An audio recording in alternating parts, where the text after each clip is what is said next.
అమ్మడి తాత వీడు వచ్చాడేంది. ఇప్పుడు ఎట తప్పించుకోవాలా? డబ్బులు తీసుకొని పోడే. ఏం చేద్దాం? ఐడియా అన్నా, నేనే మీ ఇంటికి వద్దాం అనుకున్నా. మీరే మా ఇంటికి వచ్చేసారు. ఇదిగోనా నా పెళ్ళి ఉంది, మీరు తప్పకుండా రావాలన్నా. నా పుడక, నేను డబ్బులు ఇచ్చి 2 రోజులు అయిందిరా. ఇప్పుడు దాకా ఇచ్చింది లేదు, పెట్టింది లేదు. నువ్వు మాత్రం పెళ్లి చేసుకుంటా కానీ నేను చేసుకోకూడదా? నువ్వు తప్పుగా పర్ద తీసుకుంటావునా? ఒకసారి తీసి చెప్తా, తలబా ఊడిపోతుంది. ఉన్నా నేను పెళ్లి చేసుకునేది నీకోసం అన్నా. నా కోసం ఎట్ట అవుతుందిరా? ఇప్పుడు నేను ఎంత బాకీ? 19,50,000 కదా. మా మామకు నేను నా కట్నం కింద 20 లక్షలు ఇస్తేనే పెళ్లి ఒప్పుకుంటా చెప్పిన. సచ్చినట్టు ఒప్పుకుంటాడు. ఇప్పుడు 20 లక్షలు తీసుకొచ్చి నీకే ఇచ్చేస్తా.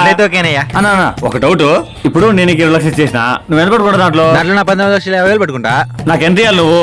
మిగతా 50,000 ఇవ్వాలా? మరి ఇదే లెక్క. నేను ఇలా కాదు, ఎప్పటికప్పుడు ఇచ్చేస్తా. ఇదిగో తీసుకో 50,000. మంచోడు, నువ్వు ఇచ్చేస్తున్నా తెలుసు. ఇదిగో నా పెళ్లి, నువ్వు మా తప్పకుండా రావాలన్నా. వస్తాలే.